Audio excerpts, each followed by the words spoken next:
Kebinekaan atau multikultural merupakan suatu bentuk keberagaman baik dari budaya, etnis, bahasa, suku, dan agama.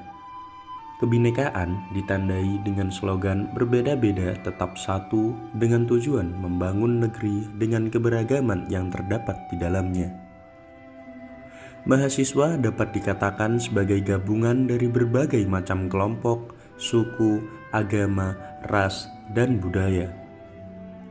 Keberagaman yang ada di kampus ini merupakan miniatur keindonesiaan, layaknya seperti di kampus Fikia Universitas Airlangga terdapat keberagaman yang ada di dalamnya.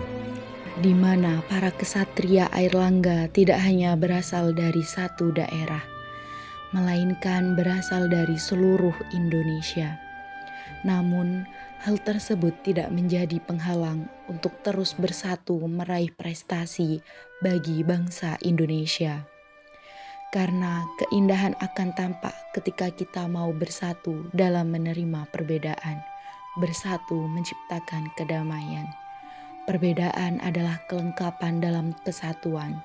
Perbedaan memanglah nyata, tapi mari kita saling berpegangan tangan, kita rajut kebersamaan untuk saling mengenal, untuk saling melengkapi, karena kita Indonesia.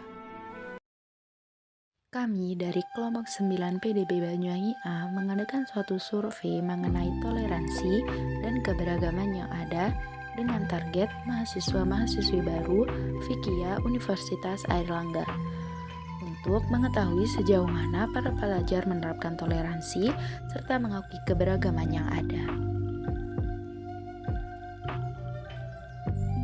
Dalam proses kegiatan ini, kami kelompok 9 melaksanakan beberapa tahap, mulai dari tahap persiapan, yaitu berdiskusi mengenai topik yang akan diangkat, menentukan narasumber, serta menyusun list pertanyaan yang akan dilaksanakan saat wawancara. Dalam kegiatan pelaksanaan ini, kami melakukan wawancara langsung kepada narasumber pada tanggal 6 November 2023 pukul 09.00 waktu Indonesia Barat. Dari hasil wawancara tersebut, kami memperoleh hasil dan kami melakukan proses analisis sehingga menghasilkan sebuah kesimpulan. Bagaimana kakak berinteraksi dengan teman yang berlatar belakang budaya atau etnis yang berbeda?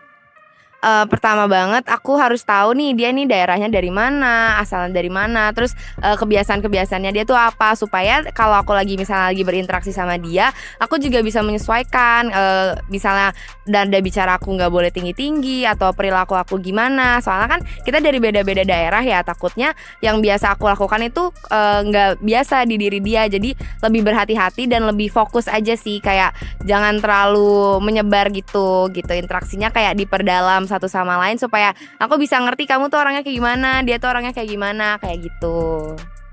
Mungkin sedikit ya, lumayan, karena memang kita kan berasal dari orang-orang yang berbeda ya, terutama masalah logat nih, kadang sama-sama Jawa tapi logatnya beda-beda, akhirnya kadang kecampur-campur gitu logatnya. Oke, untuk pertanyaan keempat nih Mbak, adakah kesulitan dari Mbak Nisa saat bersosialisasi dengan teman yang berbeda suku, agama, dan berbeda daerah? Sebenarnya nggak terlalu sih, tapi lebih ke ada beberapa orang yang introvert yang mungkin jauh lebih diem, terus jadi sulit gitu untuk berinteraksi, tapi sisanya mereka welcome banget.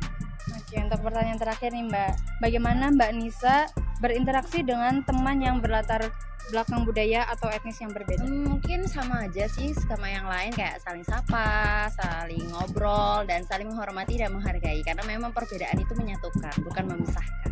Oke, jadi itu ya teman-teman dari Mbak Nisa. Jadi intinya kita harus saling memahami satu sama lain dan beradaptasi ya, karena kita dari latar budaya yang berbeda-beda.